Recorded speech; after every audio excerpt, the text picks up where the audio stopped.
Salut à toutes et à tous, bienvenue pour ce 27e épisode de la 6e saison de Cold Facts, un épisode Road Facts avec Greg sur la route. Logique, les playoffs ont commencé, donc ça va être le lot potentiellement, surtout sur les quarts de finale où on va peut-être pas réussir à se faire en direct ou en tout cas dans notre studio.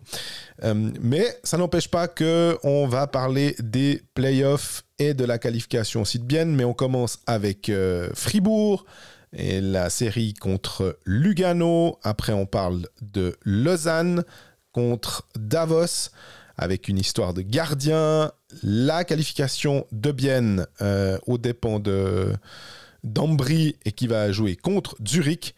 Et puis on va terminer cet épisode par le Genève Servette qui s'est fait éliminer en play-in par Bienne.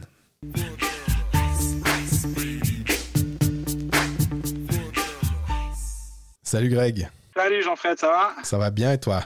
Mais oui, c'est le retour de Road Facts. Où es-tu? C'est la question. En marge du play-in au Tessin. On va pas se mentir, on enregistre les parties, la partie avant Bienne, avant de savoir si Bienne va se qualifier. Mais on enregistrera en deux temps. On enregistrera Bienne une fois que la rencontre à Ambry sera terminée. Comme ça, vous savez tout. Exactement. Pas de secret dans Colfax. Mais du coup, ce qu'on sait déjà, avant de savoir comment ça se passe la fin de saison de Bienne ou la suite de saison de Bienne, ce qu'on sait déjà, c'est que Fribourg va affronter Lugano dès samedi et Lausanne va affronter Davos dès dimanche. Du coup, je te propose qu'on commence par l'équipe la mieux classée des deux, Fribourg.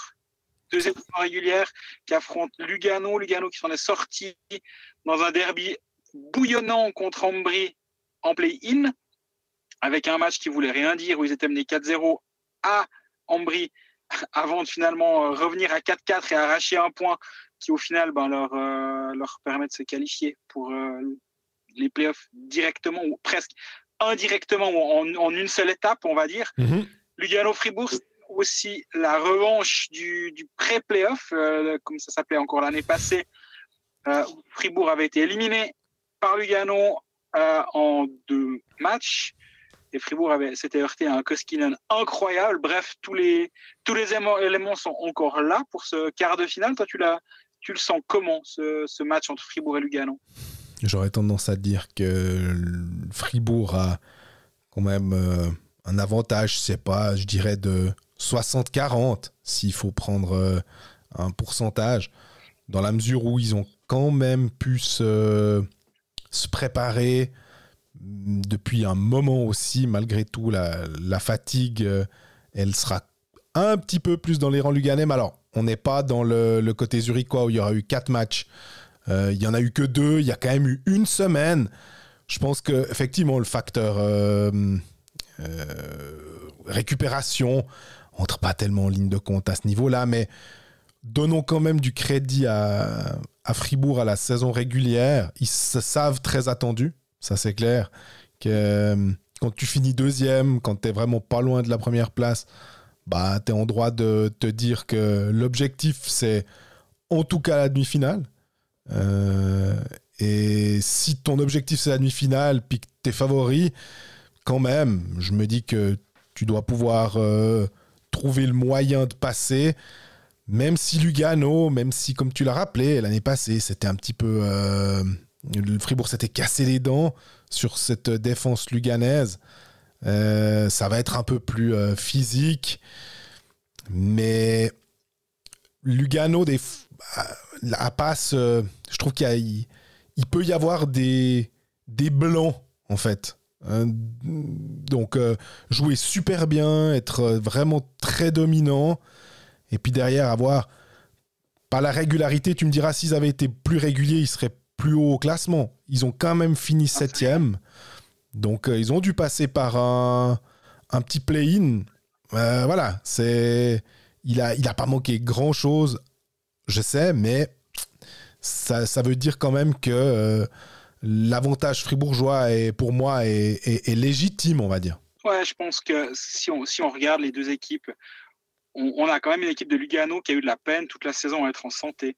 Ils ont eu beaucoup de blessures tout au long de la saison. Là, ça va un petit peu mieux. Il y a Marco Müller qui est de retour. Il va leur faire beaucoup de bien parce qu'il a manqué une partie de la saison. Et ça, c'était quand même un gros problème pour Lugano. Offensivement, on voit justement Fribourg a quand même un peu plus de profondeur. J'ai l'impression que Lugano doit plus faire confiance à des jeunes joueurs. Maintenant, ils ont le luxe de pouvoir choisir les jeunes joueurs. À un moment, c'était pas possible vu que même à l'Aletia, défenseur de son état, a dû jouer en attaque à un moment pour venir jouer les utilités parce qu'il y avait trop de blessés devant. Là, c'est un petit peu mieux. Ils peuvent même se permettre d'avoir un étranger surnuméraire. Ça devrait, de ce que j'ai entendu, j'étais à Lugano pour l'entraînement. Apparemment, on s'attend à ce que l'Alegia soit surnuméraire et que Tennyson, qui a joué, qui arrive en toute fin de saison, honnêtement sur la pointe des pieds. Moi, j'avoue que quand on m'a dit son nom, je suis quoi? Ah oui, oui, voilà. Ça m'a fait un peu un flash, genre ah oui, j'avais lu cette info passer. Et loin des yeux, loin du cœur, on va dire, j'avais pas fait trop attention. Mais du côté de Lugano, on s'attend presque à ce qu'il soit sur la glace contre Fribourg-Gotteron au détriment de l'Aleccia. Donc, ça va être intéressant de suivre. Samuel Guerra est absent, mais pour moi, il y a 2 points forts dans ce match-up entre Fribourg et Lugano. Si on regarde Lugano, je l'ai dit avant, c'est Mikko Koskinen. Oui. Koskinen, c'est un gardien qui est quand même bien particulier parce que j'ai l'impression qu'il peut passer complètement à travers des bouts de saison complets, des matchs, des fois. Il n'y a qu'à voir le play-in, il a été à un moment quelconque, puis très bon. Le match retour, quand c'est à la vie à la mort, entre plein de guillemets, contre Ambry à la maison, il tient vraiment la baraque. En l'absence de Schlegel blessé, il n'y a pas vraiment le choix de toute façon. Et c'est surtout un gardien en play-off, il a toujours été extraordinaire. Si tu regardes ses statistiques quand il était en KHL, déjà il gagne 2 coupes Gagarin avec le SKA Saint-Pétersbourg, donc ça mine de rien, c'est déjà pas mal. Ouais. Mais il est systématiquement au-dessus de 98, j'exagère un poil. Il est systématiquement au-dessus de 93% d'arrêt sur des longues séries de playoffs, pas sur 3 matchs. Et ça peut forcément te faire une différence quand tu as un gardien à ce niveau-là. Fribourg a vu l'année passée ce qui s'est passé. Il a fini avec un seul but encaissé en 2 matchs, près de 60 shoots. Et il a quasi rien laissé passer. Il a failli refaire le coup à Genève au tour d'après. Donc oui, pour moi, c'est presque lui qui a, j'allais dire qui a la clé. C'est presque un peu excessif de réduire une série de playoffs à un homme. Mais il était tellement dominant l'année passée, il peut tellement l'être, que je serais pas loin de dire que c'est lui qui a la clé de la série. Il a aussi un peu tendance à pas se laisser marcher sur les pieds. Alors, comme en plus il est très grand, quand il s'énerve, parce qu'il veut pas qu'on vienne trop frotter ou qu'on vienne trop vers lui, il est impressionnant, mais ça veut dire que il peut aussi, je veux pas te dire être soupe au lait, mais peut-être qu'il y a moyen pour Fribourg d'aller un peu l'embêter. De la même manière qu'on disait Fribourg, si on embête les Suédois, si on les fait un peu sortir de leur match, évidemment Chris Di Domenico, je me dis que Mikko Koskinen de l'autre côté, ça pourrait être aussi une valve à essayer d'ouvrir en fait pour Fribourg. Ouais, je sais pas si tu as fait attention, dans le dernier match, c'était pas encore clair que le quart de finale serait entre Fribourg-Gotteron et Lugano, mais il y a déjà Di Domenico qui a commencé à chercher Koskinen après un but marqué, il lui a tiré la langue. Oui, juste. Je ne sais pas si tu as fait attention. Cette furtive image, j'en ai parlé avec Mikko Koskinen en marge de l'entraînement, puis il m'a parlé de nonsense, on verra encore comment je le traduis, mais qui n'en a rien à secouer, du nonsense de Chris Di Domenico et qui fait ce qu'il veut, que ça ne l'impacte pas. De toute façon, il n'allait pas me dire oui, ça m'impacte beaucoup, mon Dieu, ça me perturbe. C'est une évidence qu'avant les playoffs, il n'y a jamais ce genre de phrase qui vont être dites. Mais tu sens que justement, Di Domenico, il est malin, il sait très bien qu'il y a des risques que ce soit le match-up en quart de finale. Il lui met un but, il commence un petit peu à rigoler avec. Il faut savoir que Di Domenico n'était pas présent l'année passée quand Fribourg s'est cassé les dents pendant 2 matchs complets sur ce gardien. C'est une petite différence, mais globalement, c'est un peu les mêmes équipes. Donc oui, je pense que dans la tête, le match a forcément déjà un peu commencé. Je ne sais pas si tu te souviens, le dernier match de Fribourg, le dernier match à Fribourg de Lugano, c'est le soir où Mikko Koskinen a failli se battre avec à peu près tout Fribourg-Gotteron et les balayeurs et les gens qui refont la glace en allant mettre des grands coups de crosse sur le plexiglas derrière. Je lui ai un peu reparlé de ça. J'ai dit, est-ce que tu t'attends à ce que tu aies un accueil chaleureux du côté de Fribourg? Il m'a dit, je m'attends surtout à ce que le but soit bien soclé, en rigolant, parce qu'il l'avait déplacé 3 ou 4 fois de suite. Et ça l'avait lui aussi énervé, visiblement. Il dit, mais moi, je suis un gros gardien, je m'appuie beaucoup sur les poteaux, c'est vrai, mais quand même, ça ne devrait pas partir comme ça. Et puis il a dit, moi, je touchais à peine le poteau, il dégageait, donc c'était pas OK. C'est bizarre parce que... C'est bizarre parce qu'on a quand même Berra de l'autre côté qui n'est pas un petit gardien, qui n'est pas un gardien léger. Donc j'entends sa remarque et ses arguments, mais contre-argument, de l'autre côté, t'as pas un petit gardien. Donc, non, je te rejoins. Mais il m'a dit Berra aussi. Puis du coup, pourquoi il n'y a que d'un côté que ça sortait? Enfin bref. Mais c'était pas une grosse histoire. Mais c'est vrai que tu sens qu'il y a déjà des petites histoires dans l'histoire. Et en fait, si tu es Fribourg-Gotteron, tu te passes les cassettes ou les DVD ou peu importe sous quel format tu as des séries de la série de Genève contre Lugano l'année passée. Puis tu dis à Di Domenico, tu vois, Talin Richard, là, comme il a été sous contrôle, mais méga chiant, est-ce que tu es capable d'être autant en contrôle et autant pénible que lui? Si la réponse est oui, ben voilà, tu as un mode d'emploi parfait de comment faire pour bien faire. Parce que l'année passée, Di Domenico, Richard est complètement rentré dans la tête de Lugano, et quand je dis de Lugano, je parle de la ville au complet, pas juste du HC Lugano. Et c'est exactement ce qu'il faut faire en play-off, à défaut de surtout ne pas exagérer non plus. C'est ça où en fait la limite doit être trouvée entre un petit peu chatouiller l'adversaire et venir rentrer justement dans sa tête ou sous sa peau, et commencer à sortir de ton match, ce que Di Domenico est totalement capable de faire. On a eu 2-3 exemples par le passé. On peut rappeler la série Langnau-Lausanne de triste mémoire dans les mentales et qui fait encore rire pas mal de gens du côté de Lausanne actuellement, je pense. Di Domenico est pas dans tous les sens, mais si on regarde ce qu'il a fait toute la saison, ça s'est bien passé au niveau des émotions, au niveau des éventuels débordements.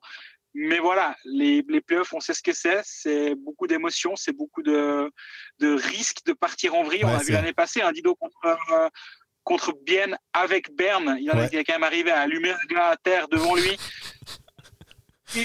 C'est un peu une bombe à retardement. Oui, et encore, pour l'instant, il n'y a pas encore de tic-tac, on n'entend rien de tout ça. Peut-être qu'il n'y en aura pas du tout. Est-ce que Dubé est un magicien avec Di Domenico? Je sais pas, mais en tout cas, à un moment, c'est aussi pour ça qu'il est bon. C'est ce que tu t'attends. Un Di Domenico tout sage qui finalement va peut-être pas peser sur le match, ou un Di Domenico un peu foufou qui va peser sur le match. Évidemment, avec, comme tu l'as dit, la question de contrôle. Je voulais juste revenir, parce que j'ai regardé les stats de Koskinen. Je les ai devant les yeux pour... on va dire, backer ce que tu disais.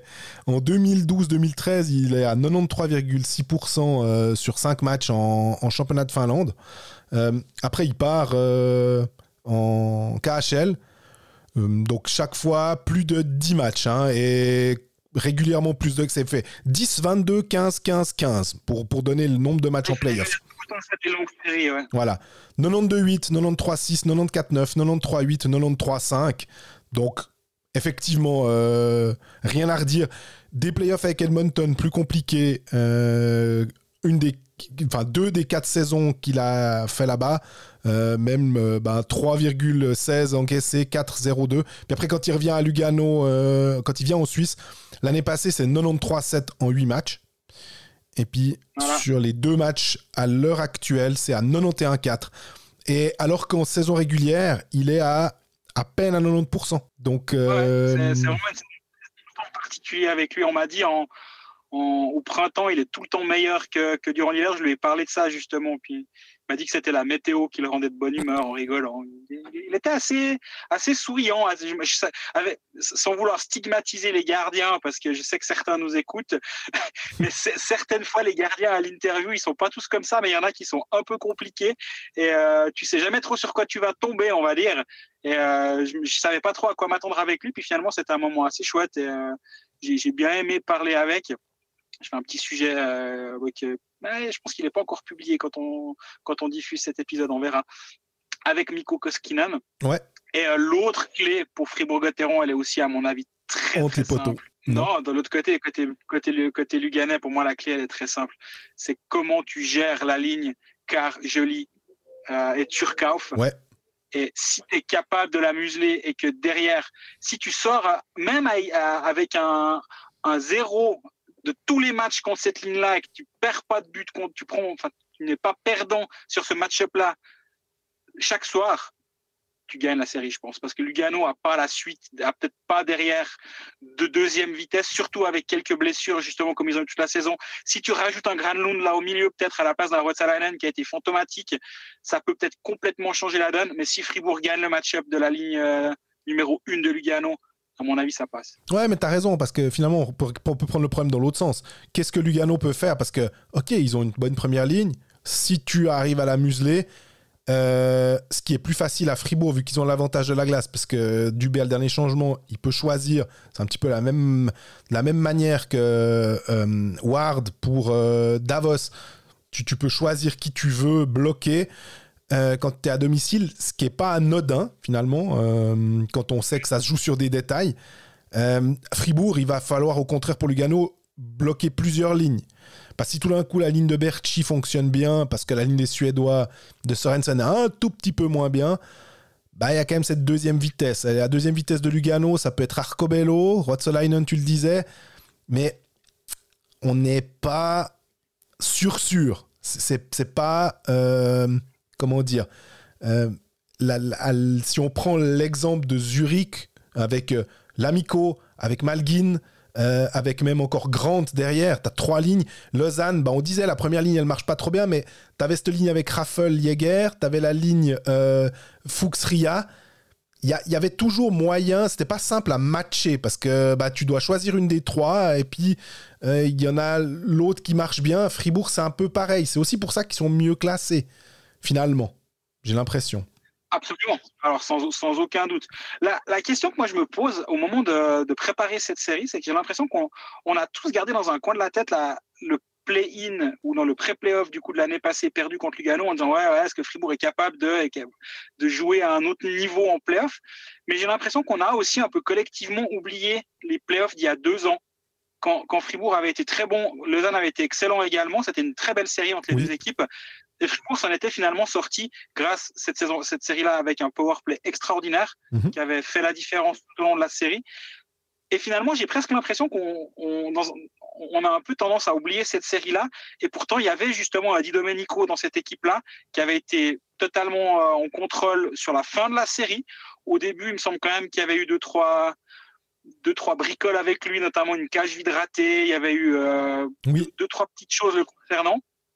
Mais globalement, Fribourg avait été capable de sortir une bonne série. Derrière, contre Zurich, ça avait été autrement plus compliqué, on s'en souvient. Mais il y a une expérience et il y a une victoire quand même sur laquelle s'appuyer, même si ce n'était pas contre Lugano, c'était contre Lausanne, certes. Mais il y a des certitudes à tirer de cette série-là. Ouais, mais alors, j'entends. Moi, c'est juste les certitudes qui remontent plus loin. Je suis d'accord qu'à la rigueur, il ne faut même pas...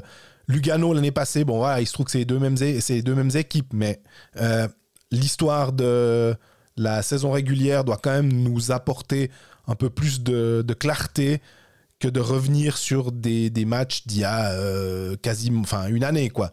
Donc, alors 2 ans, je trouve que c'est... Ouais, il faut avoir la mémoire courte plutôt et regarder en fait ce qu'ils ont accompli cette saison, tout simplement.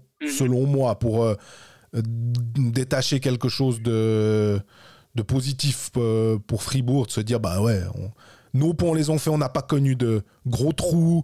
Il y a eu des petites... il y a eu ce match contre Zug où on a dit, est-ce que Fribourg est une équipe de play-off? Voilà, très bien. Mais c'était un peu le seul moment parce qu'il fallait trouver quelque chose. Mais... non, mais c'est un peu l'impression que ça me donnait. C'était qu'il fallait... On essayait de se projeter, de réfléchir déjà. Puis après, les playoffs commencent. Puis on le dit, c'est un animal totalement différent. Les certitudes du powerplay, du boxplay, du jeu à 5 contre 5, tout peut être vite remis en cause. Qu'est-ce qu'on a vu avec Genève l'année passée, si on prend l'exemple, c'est que une équipe qui était bonne pendant la saison, qui arrivait à gagner des matchs, on ne savait pas trop comment, des fois on se disait c'est bon, ils vont y arriver. On a dit cette saison un petit peu avec Fribourg, plus avec Fribourg mais aussi avec Lausanne par exemple. On s'est moins intéressé à Zurich parce que c'est pas notre core business, on va dire, pour l'instant. Je vois pas pourquoi en fait Fribourg et Lausanne, si on reprend les deux équipes, peuvent pas rééditer leur performance de la saison régulière 2 semaines après la fin de la saison régulière. Ouais, je te rejoins. Et c'est ce qu'on disait la semaine passée, en fait. Pour moi, une bonne équipe de saison régulière ne devient pas une mauvaise équipe sous prétexte que les playoffs ont commencé. Surtout que si on regarde, et on parlera de Lausanne plus abondamment après, mais si on regarde cette équipe de Fribourg, il y a quand même de l'expérience à pas mal de niveaux. Je dis rien contre les poteaux. Tu disais avant, avec un Reto Berra qui est en excellente santé. C'était pas le cas l'année passée. Dans une interview avec mes collègues de Zurich, il disait quand même que l'année passée, durant les playoffs, il a vraiment serré, durant le pré-playoff, il a vraiment serré les dents et il n'était pas à 100%. Là, il l'est de nouveau. Il s'est bien préparé et il s'est soigné, ce qui change un petit peu la donne. Et après, tu as des joueurs qui ont des assez riches expériences en série. Derrière, tu as un Borgman qui amène quand même une belle expérience qui n'était pas là l'année passée. T'as un Delarose, il est de nouveau là. L'année passée, j'aurais bien aimé le voir en play-off, en pré-play-off. Ma foi, ça s'était mal passé. Ouais. Mais ce joueur-là, il peut aussi faire la différence durant les séries. Et voilà, la vraie question qui va aussi nous intéresser durant cette série, et je me réjouis du prochain épisode pour voir comment se sont passés les 2 premiers matchs. C'est Marcus Sørensen, 31 buts en saison régulière. Il a été un cran au-dessus de tout le monde. Lui m'avait dit dans une interview il y a peut-être un mois que il n'y avait aucun problème, les playoffs ne lui faisaient vraiment pas peur, avoir un peu moins de place. Au contraire, il avait suffisamment confiance dans ses capacités pour savoir manœuvrer ça. Il a assez d'expérience aussi pour jouer à ce moment-là. C'est quand même un gars qui a fait des playoffs de NHL. Oui. Quand on parle de peu d'espace, disons que sur une plus petite patinoire et en playoff de NHL, je pense que là aussi, il n'y a pas de boulevard. Donc, mais je me réjouis de voir aussi le traitement qui va lui être accordé par la défense de Lugano. Bref, pour l'instant, on fait beaucoup de théories. La pratique, ça commence des samedis soirs à 20h à la BCF Arena. Ouais, histoire d'avoir l'air malin en fin de série, toi, tu vois quoi ? T'as un petit pronostic pour cette série ? Si on reprend ce qu'on dit là, avec mon 60-40, ça voudrait dire peut-être un 4-2 en faveur de Fribourg. Ça impliquerait d'aller gagner à l'extérieur, mais c'est pas parce que Fribourg est très fort à la maison qu'il peut pas aller gagner à l'extérieur. Je vais quand même donner l'avantage logique de la saison régulière. Ouais, je te suis aussi sur un 4-2 pour Fribourg-Gotteron durant cette série. Ok, je voulais juste encore qu'on note un peu en termes d'actu la prolongation de contrat de Streulet qu'on a... Ouais. On en a beaucoup parlé la semaine passée, donc c'était pas pour forcément revenir sur les qualités de son jeu et tout, mais juste pour dire qu'il est prolongé 2 ans avec 1 année en option, si je dis pas de bêtises. Exactement, ouais. Et Fribourg a assez vite identifié, ils ont été malins de le signer. On l'a dit qu'il avait progressé pendant la saison. Je pense que cette prolongation de contrat est là pour le prouver. Et absolument. Ça peut être vraiment, honnêtement, pour te dire comme ça, je suis plus hypé par Streulet que par Radgeb, mais c'est personnel, c'est simplement, je suis un peu, moi Radgeb, je me dis, et Streulet, je vois une plus grande marge de manœuvre, plus d'utilité en play-off dans le futur que l'engagement de Radgeb. Alors, on rappelle que cet épisode est enregistré avant le match 2 de la série bien Ambry. J'ai trouvé Radgeb excellent sur le premier match de play-in contre Ambry. Surtout qu'il revenait de blessure. Il revenait de blessure. C'est un joueur qui est quand même rugueux. Il est capable d'aller mettre des coups, d'en prendre. Des fois, il rate 4-5 matchs parce qu'il prend une pétée dans l'œil. Mais... je pense que quand Radgeb, ça devient ton défenseur, on va dire quoi ? L'année prochaine, il y aura 2 défenseurs étrangers, je présume. Il y aura toujours Diaz. T'as Radgeb qui vient derrière. T'as Yecker qui a fait un pas en avant très important cette saison. Oui. Après, tu te retrouves avec Strehler en numéro 6 déjà. Après, tu as Souter, Seiler. Je trouve que la défense fribourgeoise, indépendamment de est-ce qu'on préfère l'un ou l'autre, dans sa globalité, je trouve qu'elle a pas mal de gueule, indépendamment des noms et des défenseurs étrangers.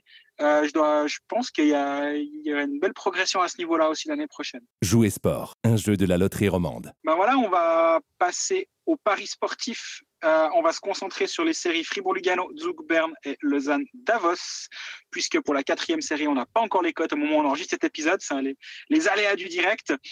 Par contre, on a déjà ces 3 séries-là, les matchs de samedi et dimanche. Allez, tu peux choisir si tu veux partir sur du samedi ou du dimanche. On va publier en même temps. Mais Fribourg à la maison contre Lugano. Fribourg est à 1,75. Match nul à 3,90 et Lugano à 3,30. Zug Berne, Zug à 2, Berne à 2,80. Le match nul à 3,70. Lausanne-Davos, 1,90. La victoire lausannoise, 3,75.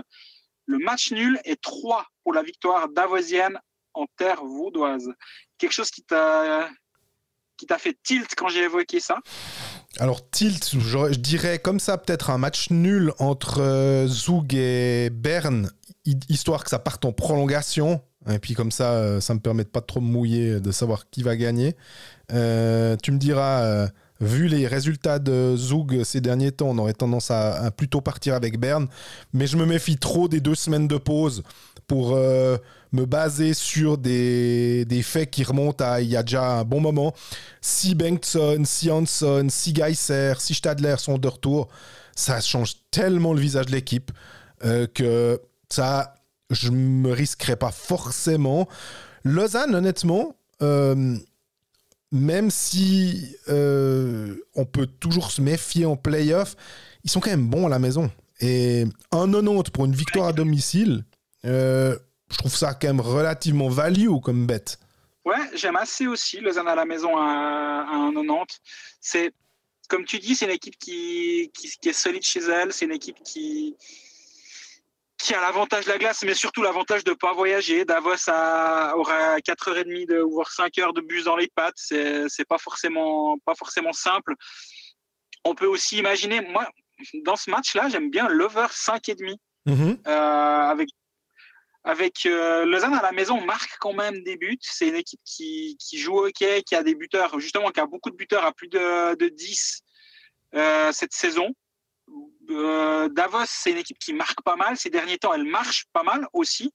Donc, je sais pas, plus de 5 buts et demi à 2 contre 1 m'intéressera du côté de Lausanne. Ensuite, Fribourg-Lugano, je suis un peu plus emprunté. Je me demande... Là aussi, on parlait de bonne équipe à la maison. Fribourg, c'est une très bonne équipe à la maison. Bien sûr. Du même niveau, voire un poil meilleur que Lausanne. J'ai plus les chiffres précis en tête, mais c'est en tout cas dans le même genre. 1,75 par contre. Je commence à me demander si c'est pas un petit peu bas. Ouais. C'était quand tu as dit les cotes, évidemment que Fribourg m'intéressait, mais 1,75 et 1,90 entre 2 bonnes équipes à domicile, je favorisais Lausanne parce qu'il y avait 0,15 de plus, quoi. Ouais. C'est compliqué. Les playoffs, on va pas se mentir, on va pas rigoler. Non. On va au devant de quelques semaines un petit peu compliquées.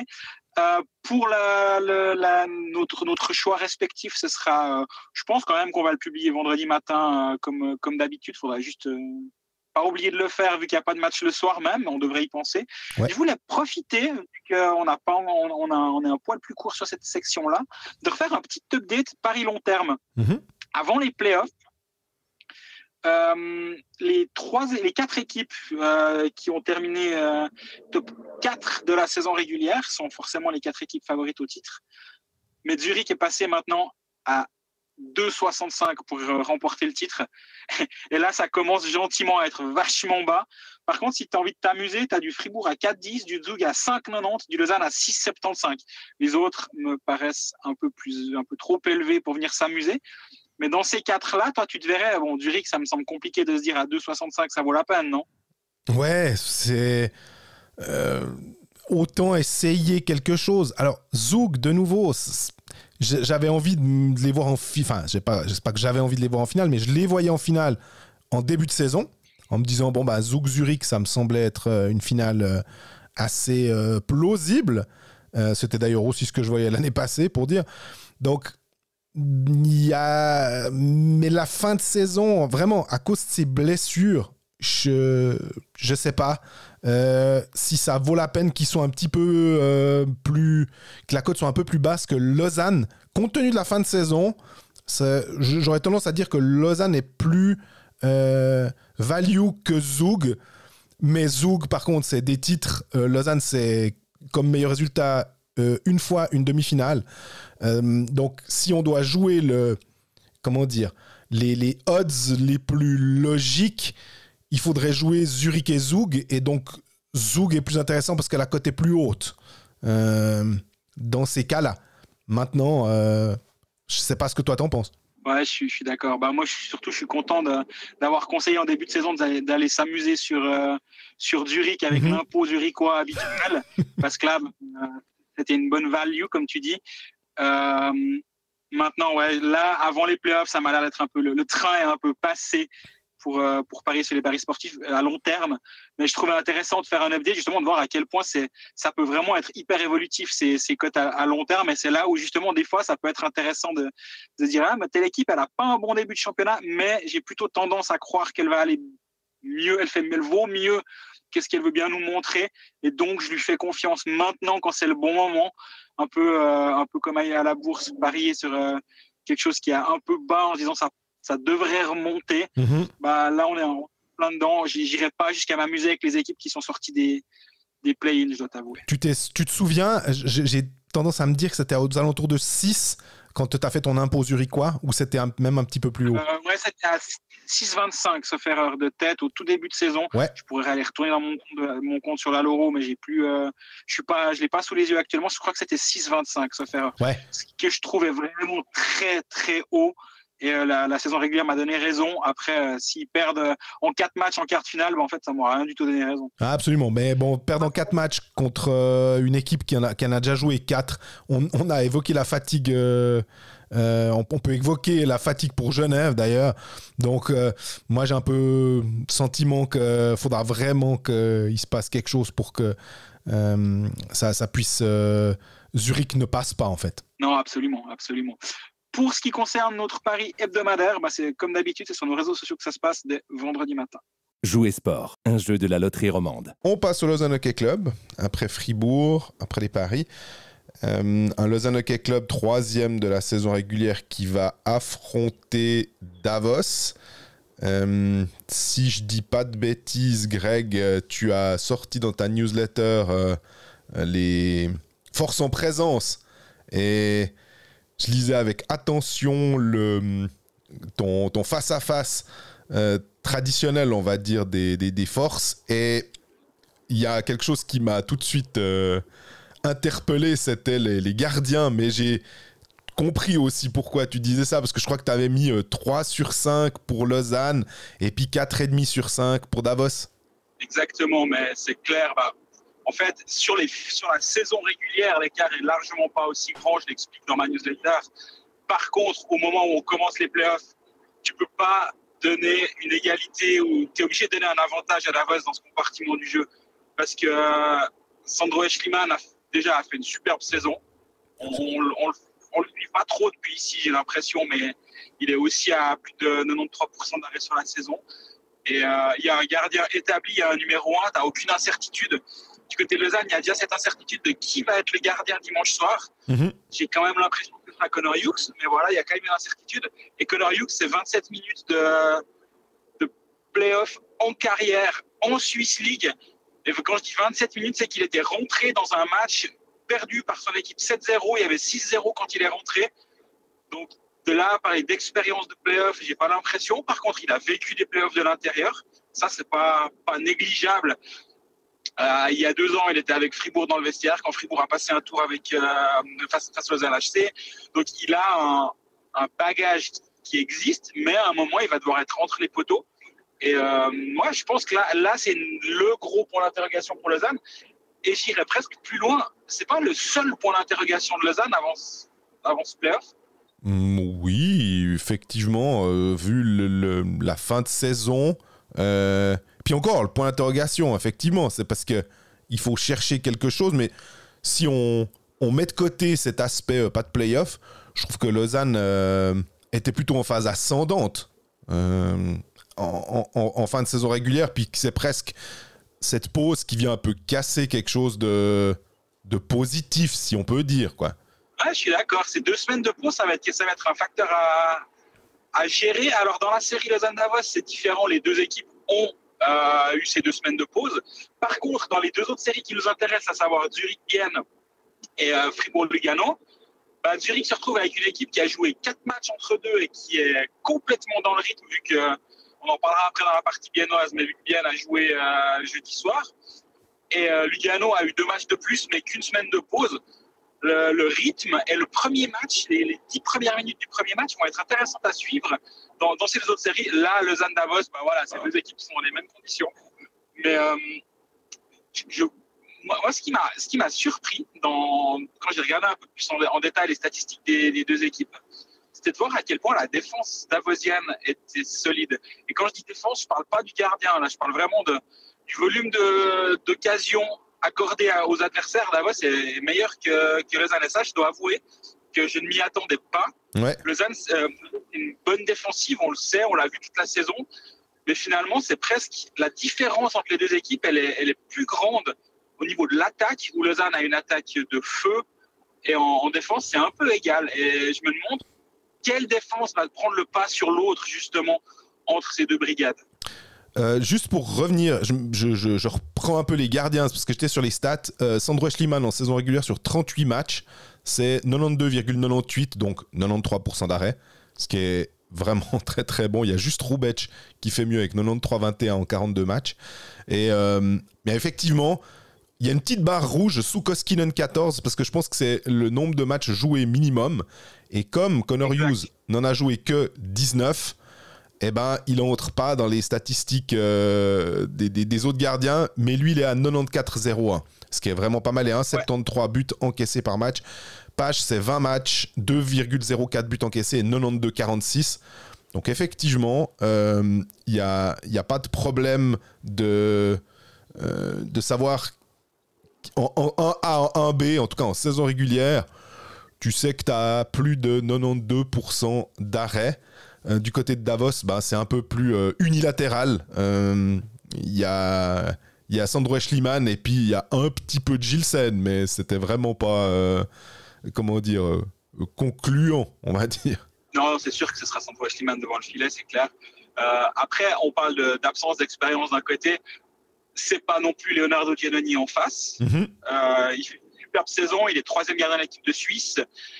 Il a une saison de play-off où il va en demi-finale, où il a plus d'une dizaine de matchs avec Davos. Mais sinon, c'est pas non plus un gardien qui a de longs play-offs derrière lui. Donc oui, pour moi, il y a un écart qui existe sur le papier. Sur la glace, ça pourrait être un peu plus infime que ce que j'ai mis là. Mais au moment de préparer cette série, c'était là où je voyais peut-être l'avantage davosien s'il fallait. Mais si tu calcules mes petits ronds, tu as quand même un avantage Lausanne sur cette série. On parlera plus à la fin de ce qu'on imagine niveau pronostic. Ouais. Par contre, je l'ai évoqué avant, pour moi, à l'attaque, c'est là où Lausanne doit être capable de faire la différence. Parce que Lausanne a probablement une plus grande profondeur offensive avec du danger qui vient d'à peu près partout et un peu d'où on imaginait, peut-être pas forcément en début de saison, à savoir de pas Suomela ces derniers temps, mais de partout ailleurs. Ce qui est finalement un bon problème à avoir, de marquer et de gagner des matchs sans que ton attaquant numéro 1 ou ton buteur numéro 1 soit en pleine bourre. C'est gage d'une équipe de qualité, ça, je trouve. Absolument, mais je regardais les stats, c'est dingue sur la saison complète, quand on a peut-être des biais ou des a priori, puis qu'on regarde froidement les statistiques, on a 158 buts marqués pour Lausanne et 156 pour Davos. Donc quand on dit que la défense, l'attaque lausannoise est véritablement, il y a un plus, il faut voir au-delà de ça, évidemment, et tu l'expliques bien. Puis en défense, c'est 126-126. Donc en fait, le goal average, c'est plus 30 pour Davos, puis plus 32 pour Lausanne. Donc, ouais. Par contre, les expected goals lausannois sont largement meilleurs que les expected goals davosiens sur la saison régulière. Et moi, ce que j'aime bien du côté de Lausanne, et on l'a thématisé, je pense, il y a 2 semaines, c'est ces 3 lignes potentiellement percutantes chaque soir. et c'est ces 8 attaquants à plus de 10 buts ou 7 attaquants à plus de 10 buts, ce qui est vraiment beaucoup. Lausanne a vraiment cette année, il y a des joueurs qui ont franchi un pas offensivement et en termes de scoring. Il y a eu l'arrivée d'un Théo Rochette qui a fait quand même du bien et qui a aussi amené sa patte offensive. Là aussi, il faudra voir lui comment il se passe ça se passe ses premiers playoffs parce qu'il aura un vrai rôle à jouer. Ça va être le voir évoluer. Mais quand tu vois Damien Ria qui fait une de ses meilleures saisons en carrière, Boson qui fait de loin sa meilleure saison en carrière, t'as Ken Yeager qui est toujours aussi solide. Tout ça, c'est au niveau du scoring suisse. Puis après, t'as les étrangers qui peuvent quand même un Suomela, c'est quand même un joueur qui est capable de marquer beaucoup de buts. Il reste à savoir comment Jeff Ward va le faire performer, parce que ces derniers temps, c'était toujours un petit peu compliqué. Est-ce qu'on va revenir à la paire Salomaki-Suomela? Les 2 semaines de pause ont probablement aidé aussi à avoir peut-être quelques certitudes supplémentaires. À récupérer Apala aussi.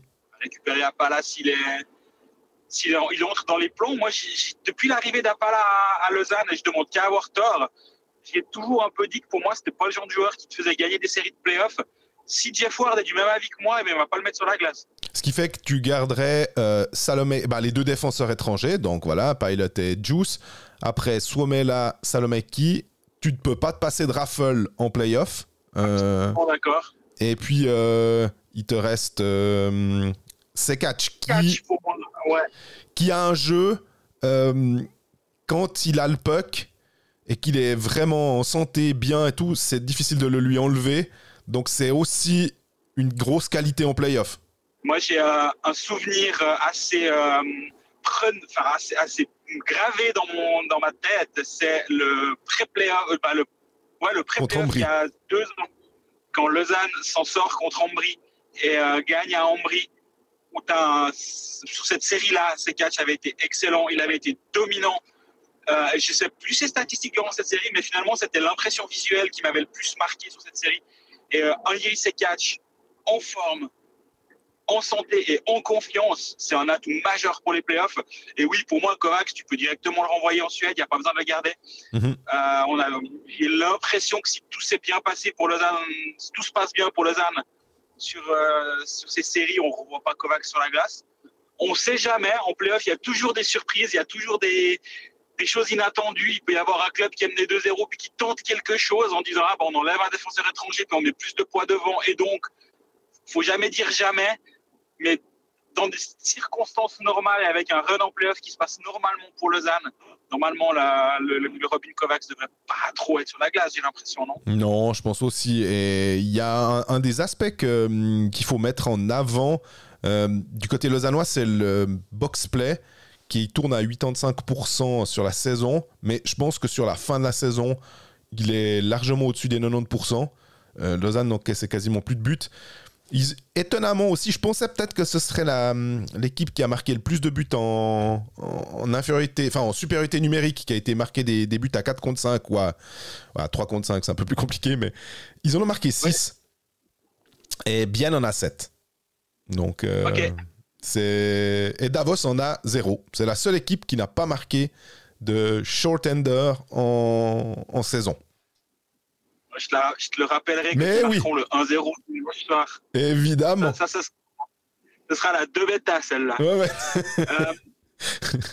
C'est mettre en avant quelque chose, puis c'est exactement ça qui se passe. Mais le powerplay de Davos est à 22%, 22,14%.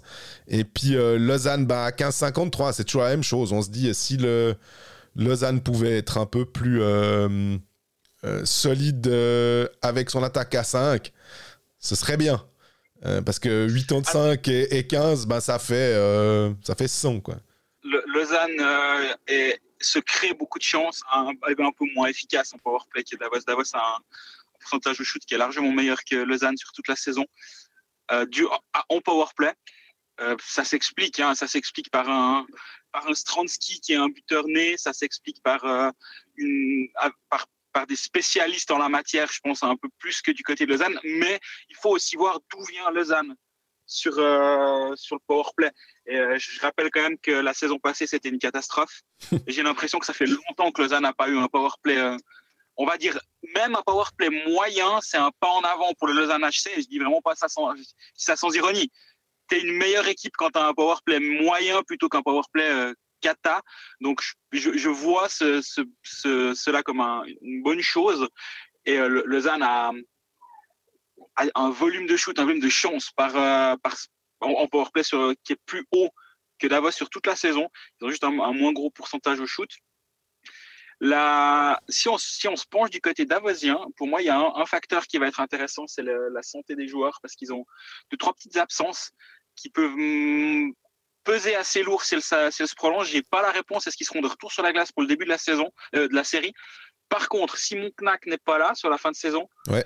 Yannick Renner n'était pas là. Et c'est qui le troisième absent? Raphaël Prassel. Mm-hmm. C'est des joueurs qui ont des joueurs d'énergie, des joueurs qui sont capables d'amener un peu un impact physique et qui peuvent justement être des joueurs de play-off. Je sais pas, à force, on sait plus vraiment ce que c'est un joueur de play-off, mais j'imagine que Simon Knack, on l'imagine bien comme un joueur de play-off.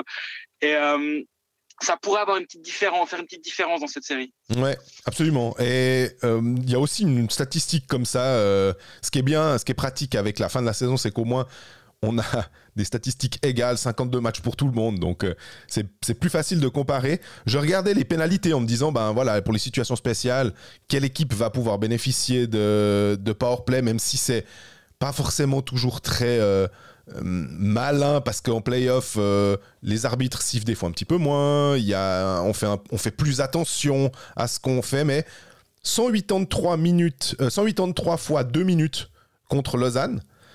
C'est la troisième équipe à avoir pris le plus de pénalités derrière Cloton et Genève avec 184. Et puis, juste derrière Lausanne avec 182, donc une fois 2 de moins, on a Davos. Donc là aussi, en totalité de pénalités, 501 minutes à 499. On a vraiment des équipes qui sont ultra équivalentes, en fait. Dans les chiffres bruts, sans aller dans les détails, et c'est peut-être justement là aussi que, je ne vais pas dire que le diable se cache dans les détails, mais que c'est intéressant d'avoir des statistiques avancées pour justement se dire, oui, quasiment le même nombre de buts marqués, mais voilà, les expected goals sur une saison auraient dû être là. Et au final, Lausanne est un peu meilleur au classement. C'est peut-être ça qui explique, alors que finalement les statistiques en termes de buts, en termes de pénalités, en termes de pas mal de choses sont assez équivalentes. C'est pour ça que ça a un vrai intérêt et c'est pour ça que c'est quelque chose dont on parle assez régulièrement. Parce qu'en fait, sur une saison, si tu as 150 buts marqués avec un pourcentage de réussite au shoot à 10%, ça veut dire que tu as eu plus de 1500 shoots. Je pense que c'est plus intéressant de se focaliser sur les 1500 shoots que sur les 150 shoots qui ont terminé leur course au fond des filets. C'est un plus grand échantillon. Et je pense que c'est plus intéressant finalement que de se focaliser sur les anomalies que sont les buts. Bien sûr, c'est ce qui compte au final. Mais la manière de voir comment ils sont arrivés, qu'est-ce qui a eu un impact et qu'est-ce qui n'en a pas eu, moi je trouve ça très intéressant. Et je pense que justement sur cette série où on pourrait bêtement se dire ah ouais, c'est équilibré, oulala, la même défense, même attaque, en fait pas du tout, et c'est deux équipes qui sont assez différentes justement, et Davos a une meilleure défense. Nous de notre côté, j'ai l'impression toute la saison on a un peu dit que la défensive de Lausanne était bonne, et elle est bonne, hein, mais on n'aurait pas vraiment vu venir le fait que Davos concède moins d'expected goals à 5 contre 5 que Lausanne. D'ici on voit pas ça. Il y a 2 noms que j'aimerais mettre en avant côté davosien, c'est Enzo Guébet et Valentin Nussbaumer. Ouais. Pourquoi? Parce que c'est des romans ou assimilés pour Enzo Guébet, vu que c'est un Français à licence suisse et qui a fait toutes ces classes juniors à Genève. Il vit une saison qui est quand même assez chouette. Il la commence à Getse. Dans l'organisation de Zurich, il était sous contrat. Et le club lui a dit, écoute, on compte pas sur toi. Tu peux jouer à Getse, mais si tu trouves quelque chose ailleurs, feu, on te laisse y aller. Et ils ont tenu parole. Ils l'ont laissé partir à Davos quand Davos avait besoin d'un défenseur. Et il s'est fait sa place. Il a 10 points en fin de saison, Enzo Guébet. Mm-hmm. Et je trouve que c'est un joli développement pour lui. Il a réussi à trouver sa place finalement et au bon endroit au bon moment.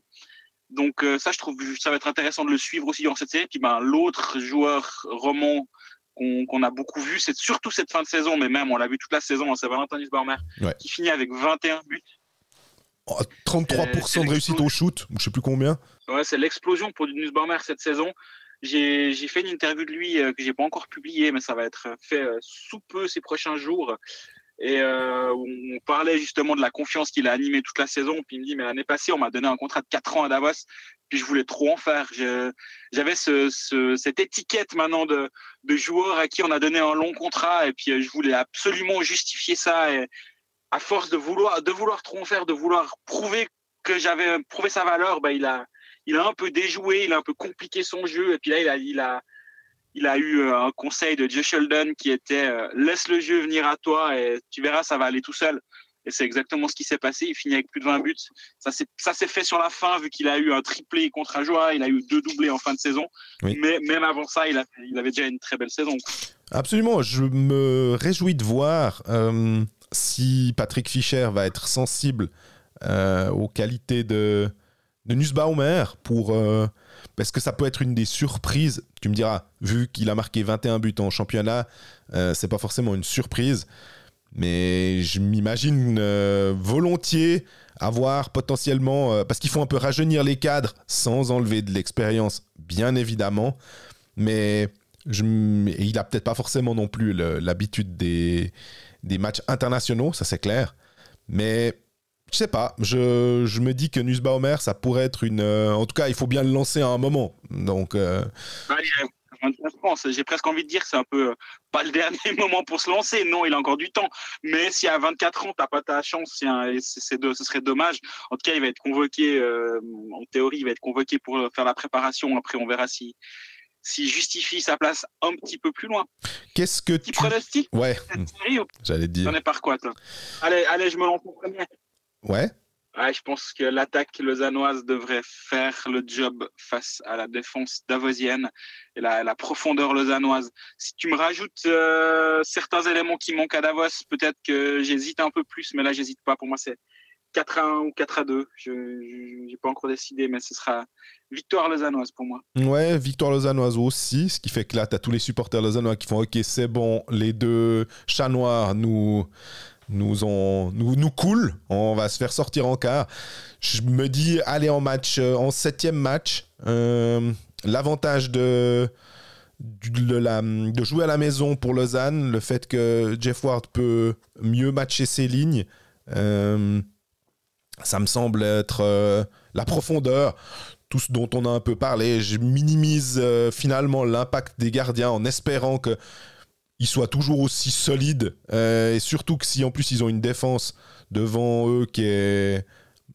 toujours aussi imperméable, en tout cas qui fait attention, il n'y a pas de raison que ça marche pas, mais c'est là aussi les émotions à Lausanne. J'ai l'impression que Lausanne, on s'attendait peut-être pas forcément à être aussi haut du côté des supporters. À l'intérieur du club, je pense que la 3e place, c'était pas forcément ça. On voulait être top 6, puis peut-être plus 5-6 que 3. Mais que finalement, en voyant le développement de cette saison et de l'équipe, on se dit qu'on peut pourquoi pas aller un peu plus loin que les quarts de finale. Et donc, si on a raison, ça peut arriver des fois, pris pour le en demi-finale alors. Ça serait beau. Ça. On va pas voir Zurich s'en sortir, se faire éliminer contre Bienne. Bon, on prépare une demi-finale romande. Allez, c'est parti.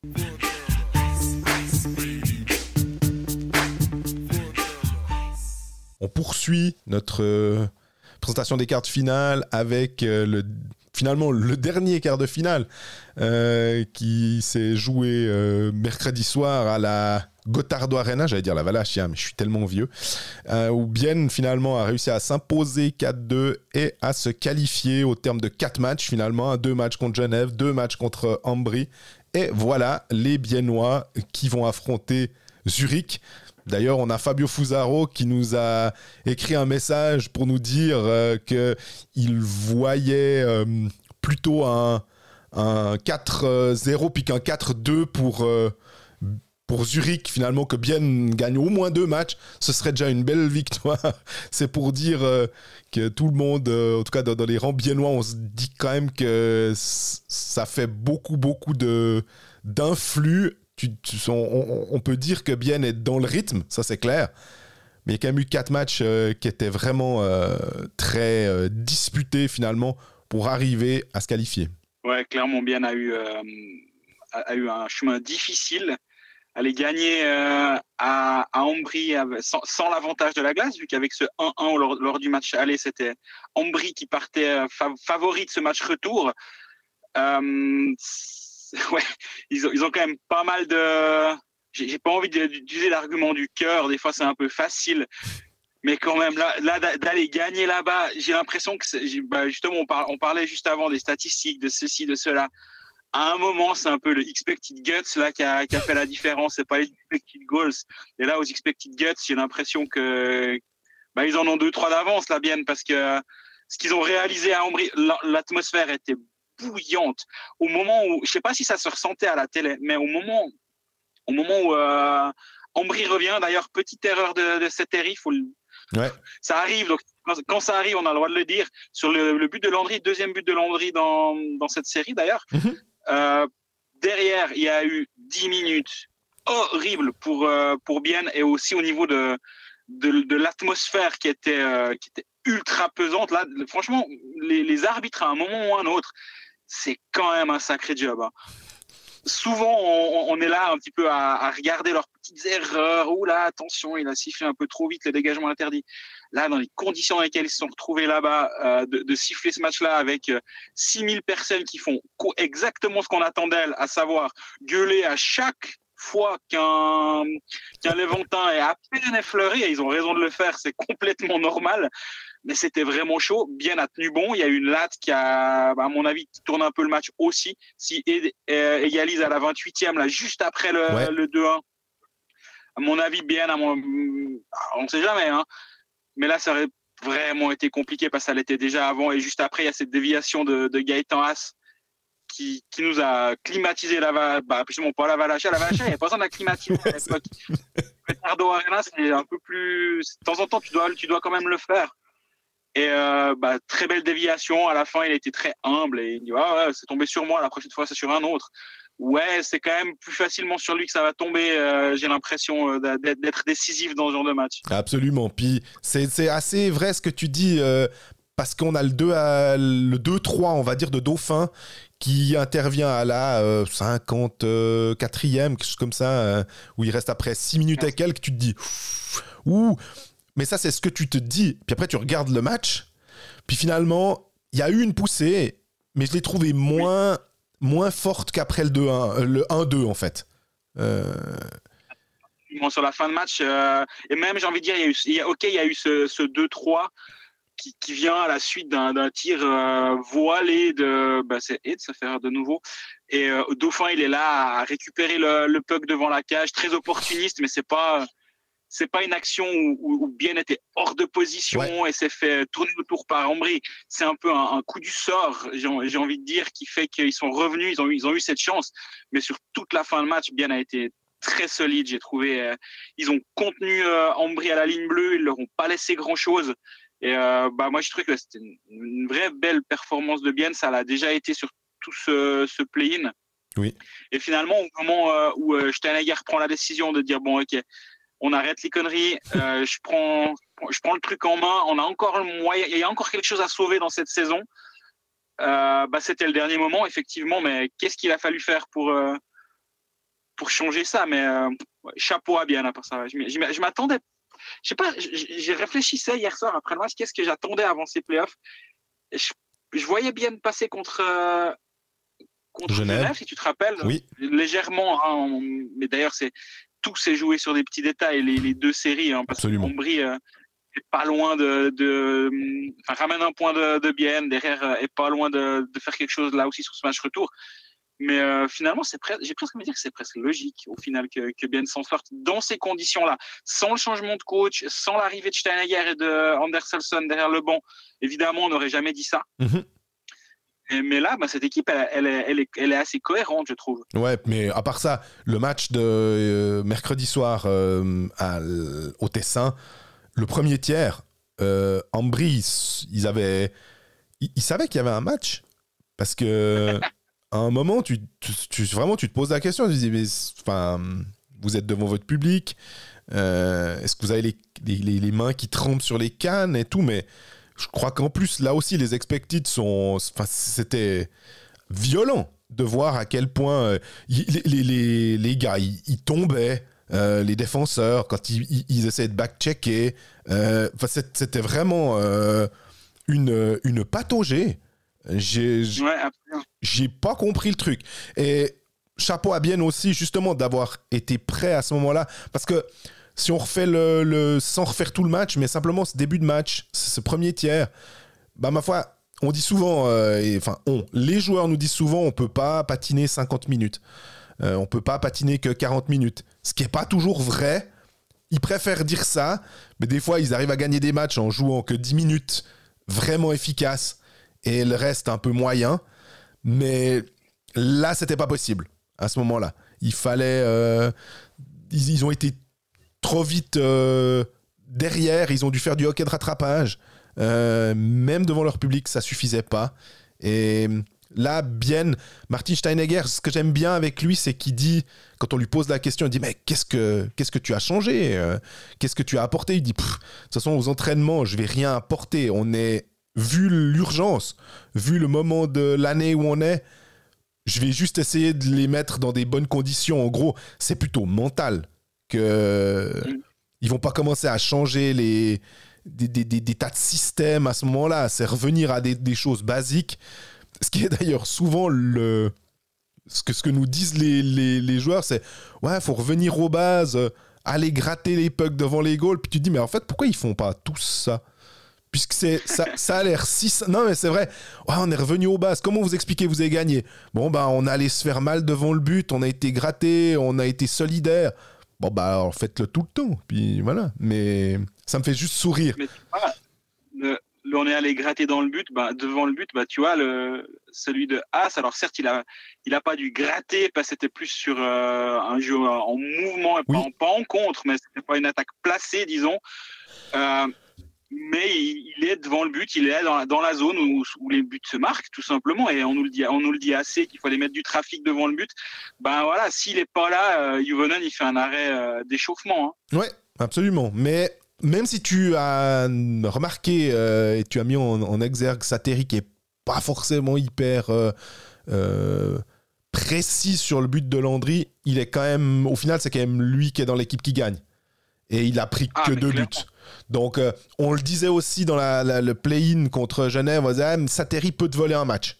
Oui. Et j'avais le même sentiment, pas que Juvonen n'est pas bon, hein, mais je donne plus de crédit à Sateri, où je mettrais plus mes billes sur Sateri que sur Juvonen pour aller gagner un match comme ça. Oui, je pense que Martin Steinegger aussi, il a mis ses billes au bon endroit en engageant Harry Sateri, qui a finalement mené bien, pas tout seul, parce que l'année passée, on rappelle que Van Pottelberg a joué des matchs aussi, même en demi-finale contre Zurich, on y reviendra d'ailleurs juste après. Mais en 2 saisons, Sateri, il amène bien une fois à la finale, et puis là, il sort bien de la panade, on va dire. Absolument.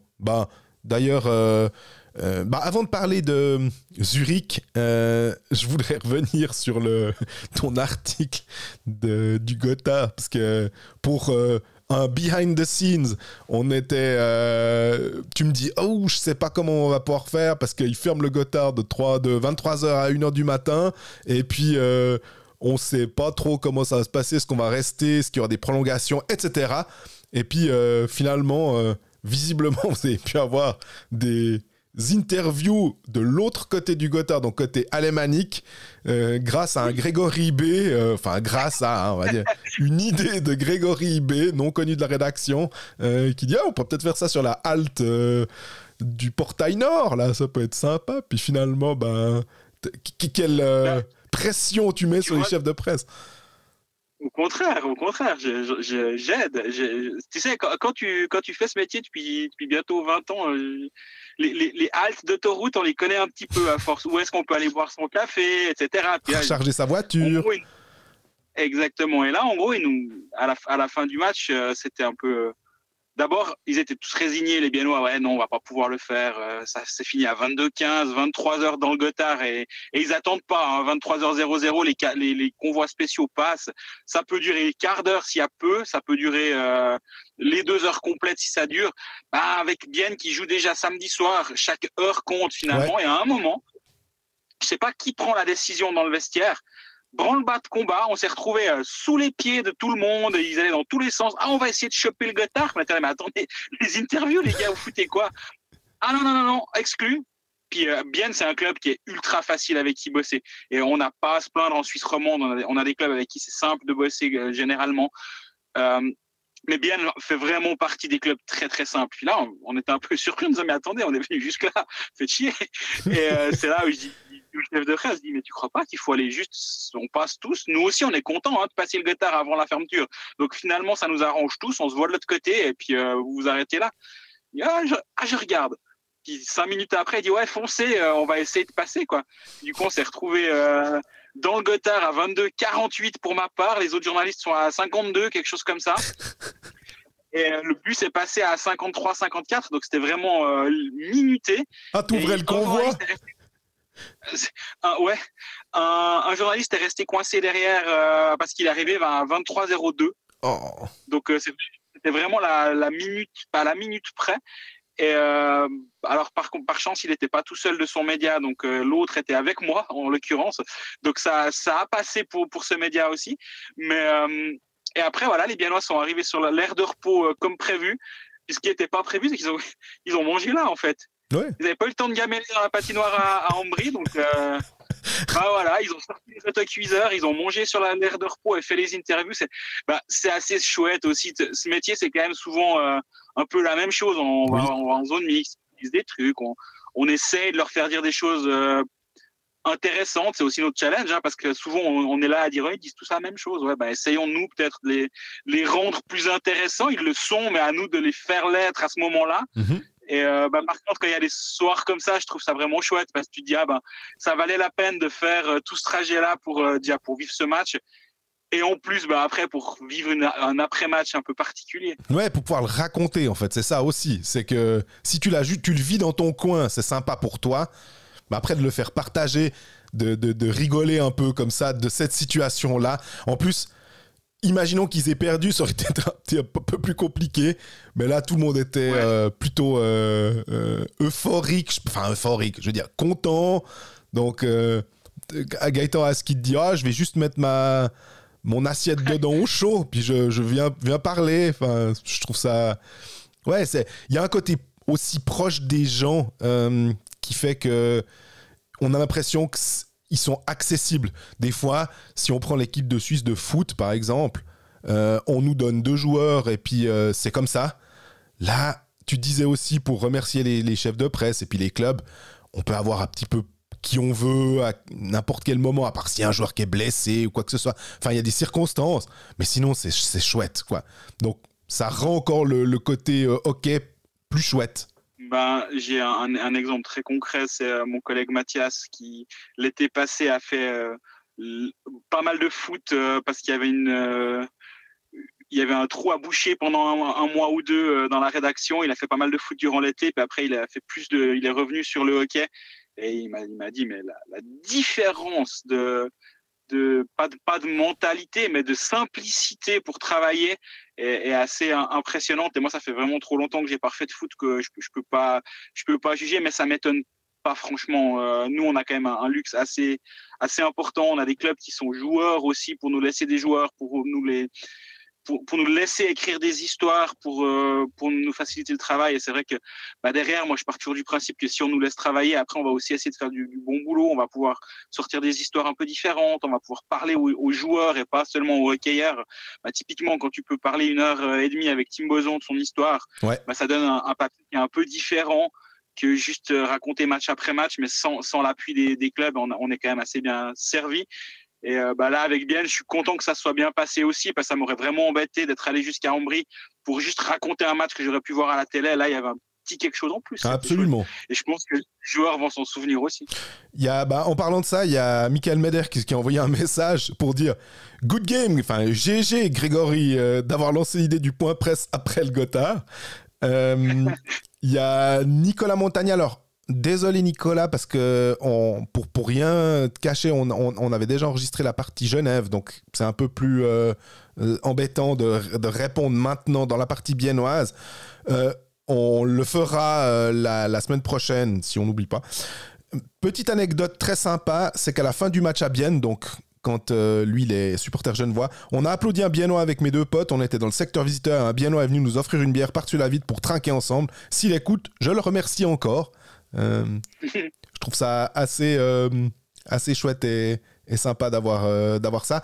On avait aussi une question de Cédric Galechet qui nous pose la question, enfin qui se pose la question avec un ami du pourquoi l'horaire à 19h45 des matchs de National League, un horaire un petit peu hybride comme ça. On va dire que c'est pas hybride dans le sens, c'est pas une heure pleine, style 20h30 ou 19h30, 20h comme c'est maintenant, même quand il y avait les playoffs à 20h15. Oui, parce que les gens doivent pouvoir regarder le téléjournal. Tu laisses passer Philippe Jeanneret, et après tu peux avoir ton hockey. Oui, parce qu'en plus la RTS ou SRF, hein, la SSR faisait après le plateau, il fallait quand même juste introduire pendant, on va dire, 10 minutes, donc de 20h05 à 20h15. Ça permettait de mettre un habillage autour. Mais pour moi, alors eux, ils ont l'air de dire que 19h45, c'est un peu trop tôt. Moi, si ça commençait plus tôt, ça me dérangerait pas. Surtout... Non, mais c'est surtout pour les histoires en play-off, avec les matchs qui potentiellement peuvent durer, même si on le dit souvent. Puis après, on regarde les occurrences, puis il n'y en a pas tant que ça, mais ça existe quand même. On va chaque fois citer le Berne Genève qui se finit à 1h, et tout, ouais, ou bien le Fribourg Lausanne qui se finit à... Mais c'est que si ça commence un peu plus tôt, on va dire, moi, 19h30, je trouve que ce serait pas mal, peut-être. Mais dans ce que nous envoie l'auditeur, il nous dit ouais, mais nous, on n'y arrive pas. Ouais. Certains matchs à l'extérieur.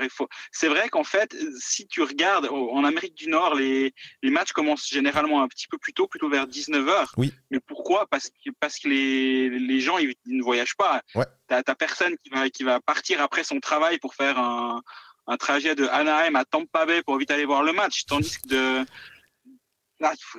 c'est faisable, non.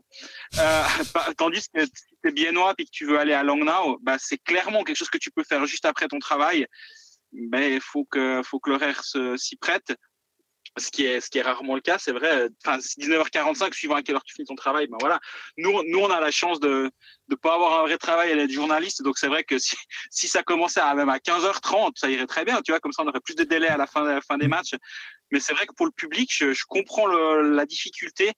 Et après, à l'inverse, quand tu dois rentrer après le match, tu es peut-être content que ça soit pas commencé trop tard non plus, surtout pour ceux qui sont en transport en commun. Ouais. Et je pense qu'il y en a quand même qui rentrent en train.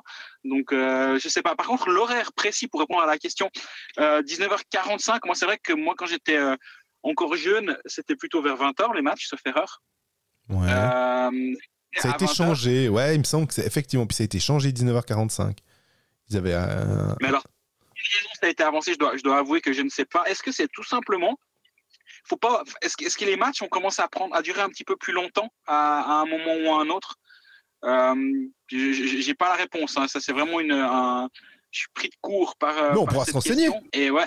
Mais... Bon, alors maintenant, il faut encore voir. C'est qu'il y a les pauses qui durent 3 minutes de plus, donc ça fait 6 minutes de plus par match. Mais ça, c'est pas lié au 19h45. Hein. C'était déjà le cas avant. Mais il y a des commercial breaks aussi. Il y a des pauses pub pendant les matchs. Pour toi, tu. Ouais, je dirais qu'il y en a peut-être même 2. Hier, il y en a eu une. Une partière. Ouais, alors peut-être qu'ils ont profité sur MySports pour en placer 2, je sais pas, mais ça m'a surpris. Je me suis dit, tiens, de nouveau une, mais t'as sûrement raison au niveau des contrats qu'il devait y en avoir qu'une. Il me semble pas, mais je peux m'être trompé. À part ça, tu sais, dans l'atmosphère et dans l'ambiance, tu peux vite rater surtout que 45 secondes, ça passe finalement assez vite. Ouais. Mais Mais il y a autre chose. Je voulais juste dire, en parlant des horaires, ça me fait penser que le match du dimanche soir à 20h, on trouvait que c'était, je vais pas dire une hérésie, mais que c'était pas bien placé. Et ça sera pas reconduit. On est d'accord, hein? Ouais, apparemment, c'est Watson qui l'a écrit, sauf erreur, c'est notre confrère Klaus Taug qui l'a écrit. Donc, comme on a souvent l'habitude de le dire, s'il l'a écrit, c'est que ça va se passer comme ça. Ouais. C'est pas le genre à se planter, le bonhomme. Non. Donc, ouais, apparemment, le match du dimanche devrait devenir le match du jeudi. Ouais, exactement. C'est pas bête d'avoir le match of the week. Ça, moi, j'aimais bien cette idée-là, je dois dire. Ouais. Donc, que ce soit maintenu, d'avoir un soir tous les projecteurs sur un match, c'est quand même assez chouette. Et donc, c'est de conserver cette idée, moi, j'y suis assez favorable. Absolument. Et puis, si on se projette juste un tout petit peu pour finir sur ce passage biennois sur le quart de finale contre Zurich, on l'a un peu abordé finalement en disant ils sont dans le rythme. Mais en face, on a une jolie machine de hockey qui aura quand même la pression finalement en étant premier. Tu me diras, Zurich, d'être à Zurich, t'as déjà la pression. Donc, c'est finalement ça change pas grand-chose. Mais du côté des supporters, ça fait un moment que le club n'a plus été champion. Ça doit faire 2018. Je pense que là, ça fait longtemps et ils aimeraient bien ressoulever la coupe. Surtout qu'on se souvient du 3-0 qui s'est terminé en 3-4, on va dire, contre Zug. Ouais. De cette finale incroyable. Ouais, comment toi tu vois le truc? J'ai l'impression que Fabio nous disait je serais content avec un 4-2 pour Zurich finalement. Peut-être 4-1 pour Zurich. Ouais, puis en plus Zurich alors, j'ai l'impression qu'en play-off, il n'y a pas d'équipes qui vont se faire surprendre, mais ils vont encore moins se faire surprendre par Bienne après s'être pris un coup de balai l'année passée en demi-finale par cette même équipe finalement. Mark Crawford, je pense qu'il sait aussi qu'il joue quand même un petit peu sa tête sur cette série, parce que si ça se passe pas sur ces playoffs, honnêtement, si Zurich va pas au bout, c'est un échec.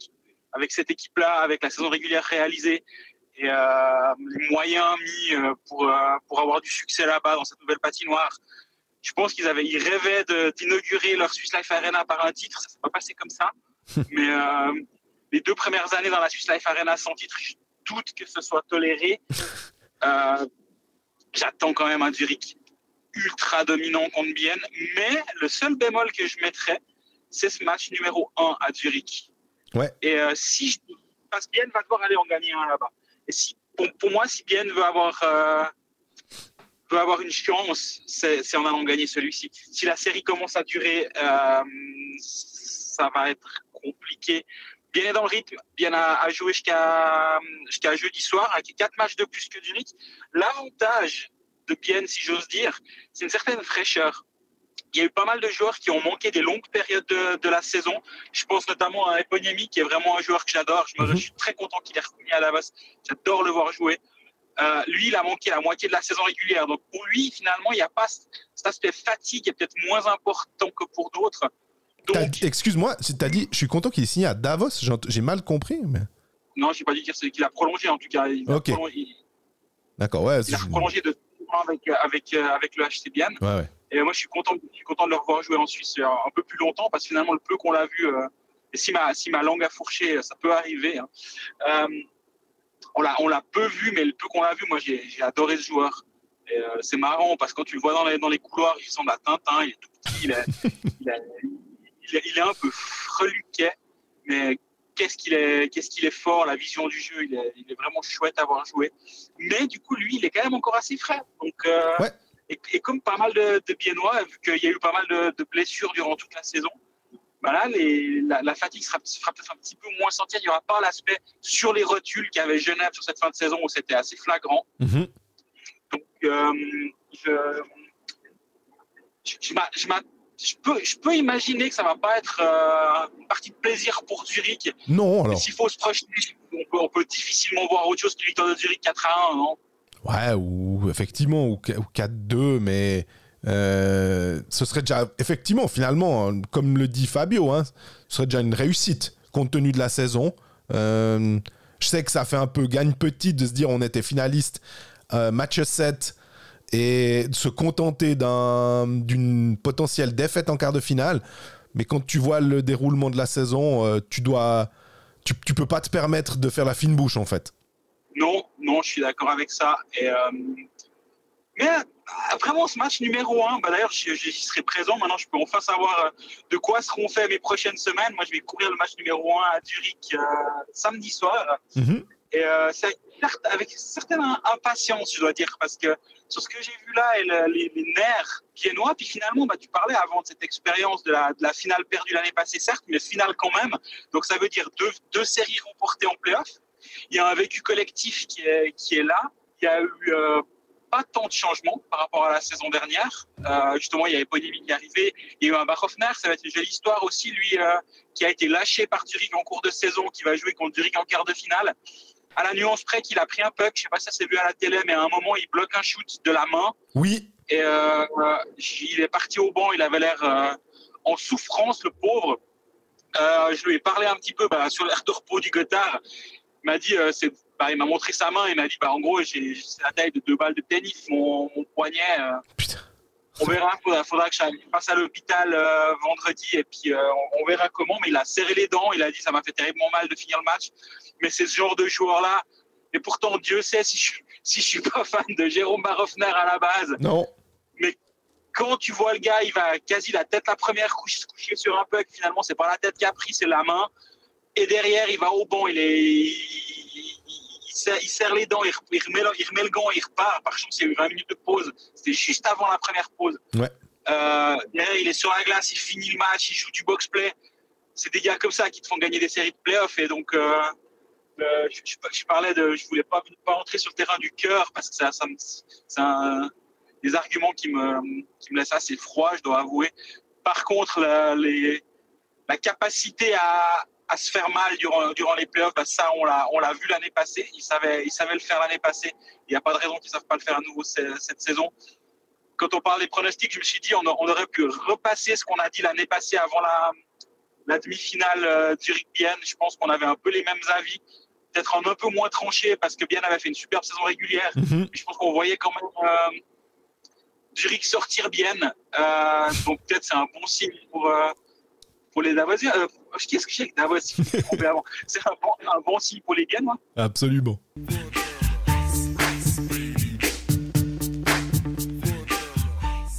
Voilà, on va terminer cet épisode un peu spécial avec Genève. Je ne sais pas si on aura beaucoup de gens qui vont rester jusque-là parce que je ne veux pas dire que c'est une nécrologie pour le coup, mais Genève a champion d'Europe qui est déjà out, alors même pas en play-off. Est-ce qu'on est vraiment surpris, Greg? Je sais pas, c'est dur à dire parce que finalement toute la saison on a été assez optimiste sur Genève en se disant vous allez voir, alors c'est pas nous qui le disions mais c'est ce qu'on nous disait aussi, dès que la machine va marcher, en play-off ça va aller, c'est une équipe qui sait gagner des matchs importants, qui a de l'expérience et sur le fond c'est vrai, c'est une équipe qui a de l'expérience, qui sait gagner des matchs, ils l'ont suffisamment montré en Coupe d'Europe, l'année passée en championnat lors des play-offs, mais finalement est-ce que c'était pas un peu ce qui a causé leur perte, cette espèce de trop plein de confiance, de ça va aller, vous allez voir ce que vous allez voir dès les playoffs. Puis les playoffs, on les a jamais vus. Ils sont tombés sur une bonne équipe de Bienne, mais finalement, au-delà de ça, c'est pas dans ce match de play-in, ce premier tour de play-in que Genève perd tout.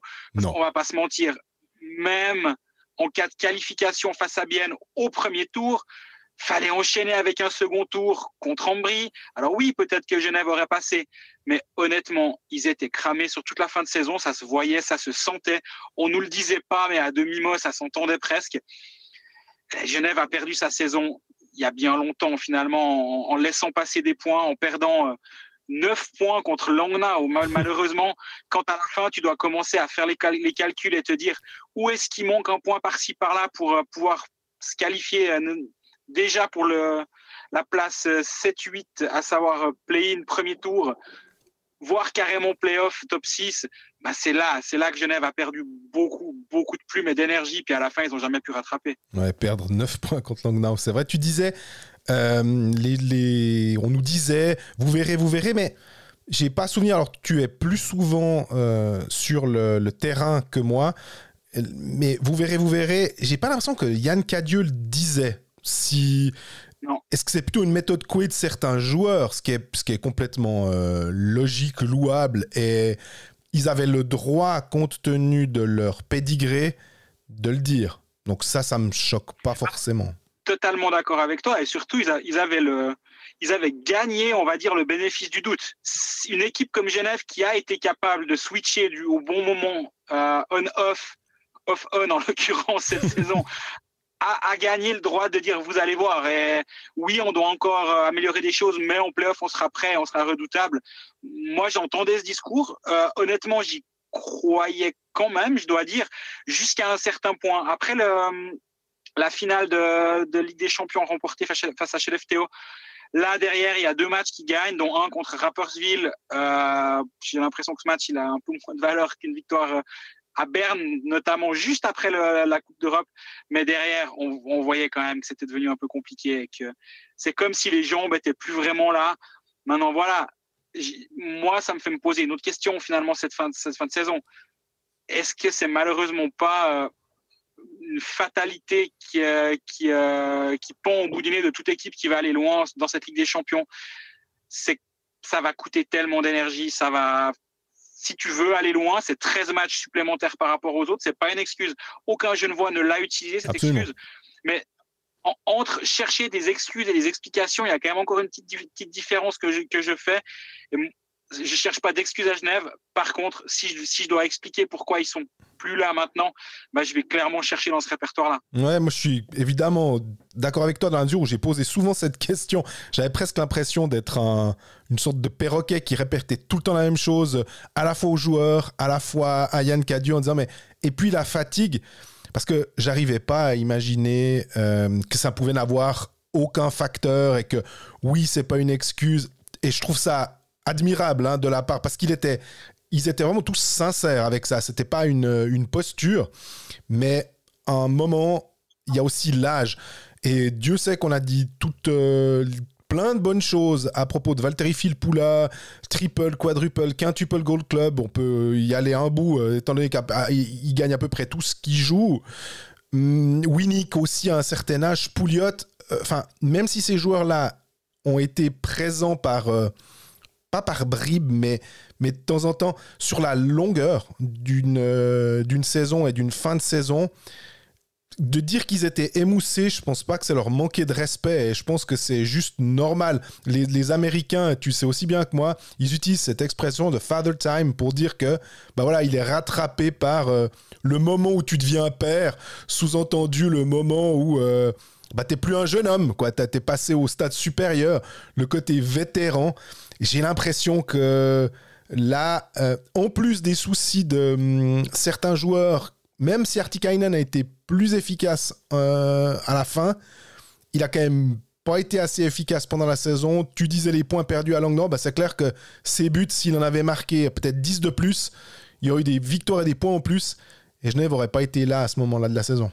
Non, bien sûr, et après tu viens encore rajouter le facteur, j'ai pas envie de dire chance, mais le facteur blessure qui fait que à la fin, au crunch time, on va dire, au moment où ça compte, t'as pas Noah Rudd, t'as pas Tanner Richard, qui sont 2 leaders, qui sont 2 joueurs qui savent montrer l'exemple. J'ai presque envie de dire surtout Noah Rudd, sans manquer de respect à Tanner Richard, mais je pense que Noah Rudd a plus cet aspect-là dans le vestiaire que Tanner Richard aussi.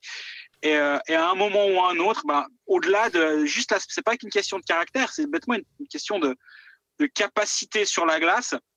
Et sauf erreur, on le thématisait déjà la semaine passée. Parce que si tu te rappelles, je crois que la semaine passée, on est plutôt à dire les deux que Bienne passe ce play-in. Ouais, on se dit qu'il y a un petit avantage sur le momentum, le côté où Bienne a un petit quelque chose en plus, mais c'était assez... c'était fin, la frontière était fine, je trouve. Non, je suis bien d'accord.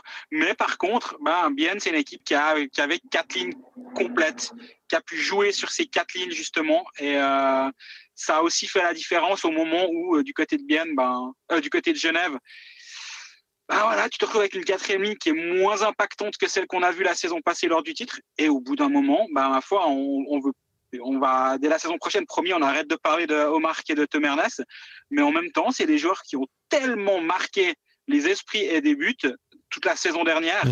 À un moment, quand il fallait aller chercher le but décisif, quand il fallait aller faire le cause-to-cause décisif, alors oui, on se rappelle tous de celui de Vatanen en finale lors du match 7, bien sûr, mais combien de points Henrik Temernes, j'ai pas envie de dire a gagné tout seul, mais pas loin la saison dernière, en sortant un tour de magie dans les dernières minutes.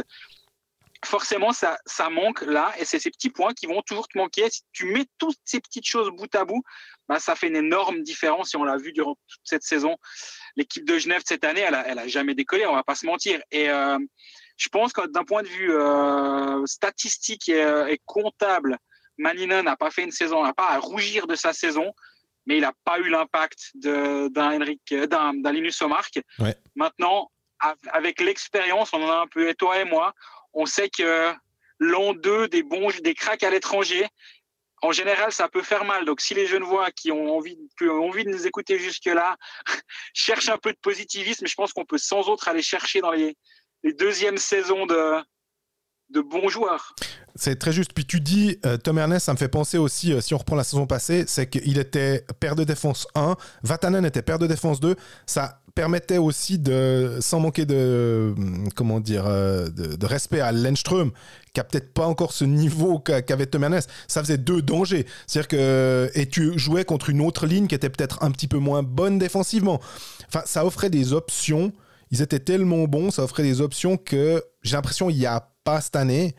Et puis, j'aurais aussi voulu qu'on regarde juste un peu le contingent, parce qu'on a entendu ou on a lu qu'il y a certains joueurs qui n'allaient pas être conservés, notamment sur les étrangers, au niveau des étrangers. Tu me diras, vu les cartons réalisés par Gauchi au niveau des étrangers, on ne se fait pas trop de soucis pour Genève. Non, bien sûr, je voulais juste vite terminer sur Lennström.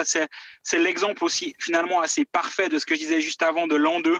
Rappelle-toi l'an 1, Jean-Michel Temernes, dont on parle encore très souvent, et finalement c'était voilà, est-ce qu'en an 2 on n'aura plus Jean-Michel Lennström, et encore, parce que ça c'est pas vraiment le même cas. Non. Lennström a été beaucoup blessé, a été beaucoup absent, il a eu une saison un peu pourrie par plein de facteurs extra-sportif, dans le sens par les blessures, par les absences à répétition.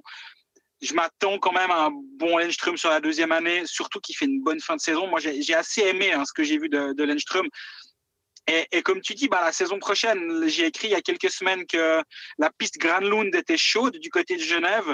Il n'y a rien qui fait me dire aujourd'hui qu'elle a tiédi. J'ai pas eu de nouvelles comme quoi c'était fait ou je ne sais quoi, mais en tout cas, on m'a pas dit non, il y a autre chose. Maintenant, la question qu'on se pose, tu parles des cartons de Gauchi, c'est vrai. Mais par contre, si on part du principe que Granlund vient, je pense qu'on doit partir du principe que c'est parce que Maninen et Artikainen restent, oui, pour reformer ce trio-là. Les trois auraient envie de jouer ensemble si ça se fait, etc. Ça reste des étrangers qui ont un certain âge. Granlund, il rajeunit pas. Tu me diras, nous non plus, personne ne rajeunit vraiment. Mais il commence à avoir un petit peu d'âge. Donc là aussi, c'est un jeu un petit peu dangereux. Donc je me réjouis de voir si vraiment cette piste va aller au bout, ou si l'insuccès de cette fin de saison va faire changer ses plans à Marc Gauchi. Mais une certitude, on ne verra plus Phil Poula à Genève. Ça a été annoncé aujourd'hui par le club. Ils disent pas il met un terme à sa carrière. Ouais. Honnêtement, je ne vois pas. Après, peut-être qu'il veut retourner dans son club formateur une saison. Ça, j'ai pas la réponse. Mais il avait dit à mon collègue Mathias que s'il avait envie de continuer, il le ferait. Ça peut aussi être le club qui a dit, écoute, merci pour tout ce que tu as fait. Tu nous as ramené 2 titres en 2 ans. On n'attendait pas autant de ta part. Mais là, on a vu que tu étais un peu sur la fin. Mm-hmm. Est-ce qu'il va continuer en Finlande? Ça, c'est une autre histoire. Mais donc, il y aura lui à remplacer. Ça a déjà été annoncé il y a bien quelques semaines à Daniel Winnick, qui ne serait pas conservé. Ouais. Donc, il y a quand même un petit peu de turnover à cet endroit-là. Et le Berton ne va pas être conservé. Là, c'est moins... Bon, il prend sa retraite aussi. Hein. Exactement, il prend sa retraite. On lui a annoncé aussi qu'il n'était pas gardé. Puis, je pense qu'il a préféré... à un moment, il se dit, voilà, j'ai aussi une vie après le hockey. Et puis, des fois, il faut... Est-ce que vraiment ça vaut la peine d'aller gratter une année supplémentaire? Je sais pas, tu vas me l'envoyer à Ajoie, toi, je pense, ou à Langna. Absolument. Non, à Ajoie, c'est Ajoie-Gauvin. Mais voilà, il a pris cette décision-là.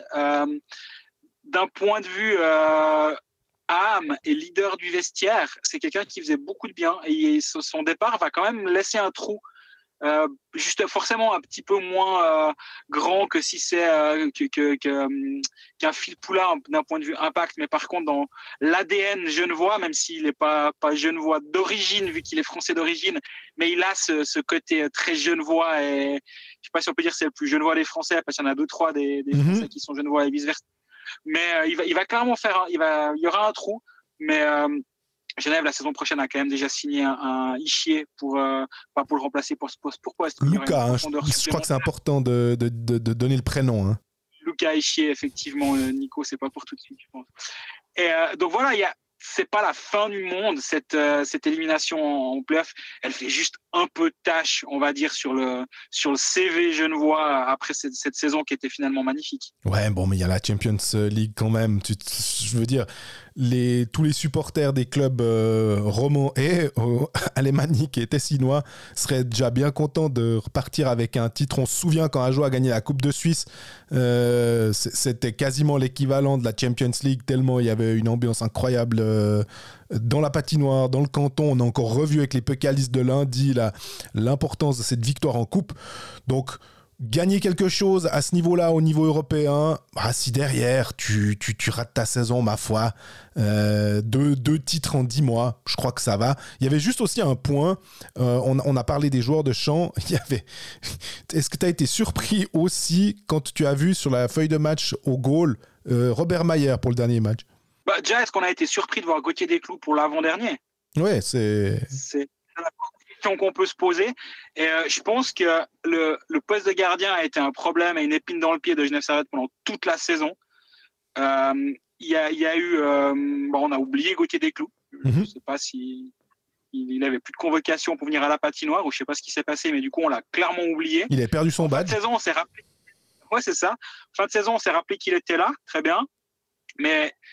c'est difficile. Après, voilà, Genève, c'est aussi, quand je disais que Genève s'est mis dans cette situation un peu tout seul, en perdant des points un peu bêtement partout à gauche, à droite, ça te permet pas, justement, d'avoir cette tranquillité d'esprit qui te permet de dire, là, on peut se permettre d'avoir un gardien, de ne pas aller chercher un gardien étranger. Et j'ai envie de faire une comparaison avec le Lausanne HC, où justement, quand Connor Hughes se blesse, et que Poulenov arrête un puck de temps en temps quand il est bien luné, on fait confiance à Kevin Pache parce qu'on a le droit, on a les points de côté pour se permettre de patienter un peu. Genève a perdu patience ou a dû perdre patience parce que les résultats n'étaient pas là et les points n'étaient pas en banque et il y avait un peu plus de sentiment d'urgence. Derrière, ça te force à engager un gardien étranger, à devoir du coup après gérer 3 gardiens pour une place, des étrangers. Alors, par chance et par malchance finalement, mais vu qu'il y avait tout le temps un étranger sur les plots, la question de l'Kinora ou d'un joueur de champ s'est jamais vraiment posée. Ça a fait la tâche, mais en même temps, ça a rendu la décision presque défavorable aux gardiens suisses parce qu'ils avaient un avantage de moins par rapport à Olkinuora. Et au final, cette gestion-là, moi je trouve qu'elle a coûté assez cher à Genève toute la saison. Mais tu es d'accord quand même que... parce qu'on dit assez, les clubs qui ont un gardien numéro 1 hyper établi, type Berra, Rubec, on dit ouais mais s'il pète, alors oui bien sûr, si, là. Et on le vante aussi les mérites d'avoir 2 gardiens pour dire si jamais il y en a un qui est un peu moins bon, 2 gardiens de valeur quasi équivalente, type Mayer, Desclous, s'il y en a un qui est un peu moins bon, c'est l'autre qui prend le leadership et vice versa. Puis, donc je suis un peu emprunté de dire que c'était une mauvaise chose d'avoir des gardiens 1A, 1B, tu vois. Surtout que ça avait bien marché la saison passée. Absolument. Mais quand ton 1A et 1B ne fonctionnent pas, puis que tu vas chercher un C, ce qui s'est passé là, ça te dérègle justement cette machine qui avait bien fonctionné l'année passée. Je comprends pourquoi ça a été fait. Je ne me verrais pas blâmer Marc Gauchi. Ah non. Mais par contre... derrière, ça a quand même un petit peu déréglé la machine. Ça a forcé peut-être à surjouer Olkinuora à un moment. Et il a aussi eu un contre-coup, on dirait, parce qu'au début, il était excellent. Après, il est quand même rentré dans le rang, je trouve. Ça a été un problème toute la saison, finalement, ce poste de gardien. Maintenant, c'est en tout cas pas entre les poteaux que Genève est éliminé sur cette série de 2 matchs contre Bienne. tant Gauthier Desclous que sur le match 1 à la maison, il y en a peut-être un, le tir de loin, là, on peut discuter, et encore, il est vraiment masqué. Ouais. Je sais vraiment pas là que j'irai chercher les raisons de cette élimination. Match 2, Mayer, alors tout le monde a forcément parlé de cet arrêt miracle qu'il a fait. Au-delà de ça, il n'a pas grand-chose à se reprocher non plus. Voilà, ça a été finalement à la fin, ça n'a pas coûté à Genève autre chose que pas mal de crampes de cerveau peut-être pendant la saison, mais sur les matchs décisifs, ça n'a rien coûté à Genève.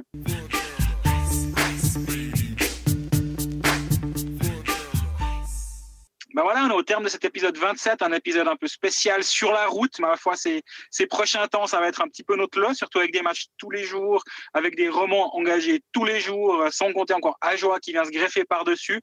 Ben, c'est ce qu'on aime, c'est ça qui est chouette dans les playoffs. Pour les prochains épisodes, va falloir nous suivre sur les réseaux sociaux pour savoir quand est-ce qu'on va apparaître. Partez quand même du principe qu'on va peut-être en faire un poil plus qu'un épisode par semaine. À voir, on doit vraiment encore se caler, nos agendas sont pas coordonnés avec Jean-Fred, j'ai de la peine à avoir un agenda pour moi tout seul, donc si je commence à le coordonner avec d'autres, on va plus s'en sortir. D'ici la semaine prochaine, on est à disposition pour répondre à toutes vos questions comme d'habitude, et profitez bien des matchs, posez-nous toutes vos questions, abonnez-vous à nos différents réseaux sociaux, et à la semaine prochaine. Et à bientôt.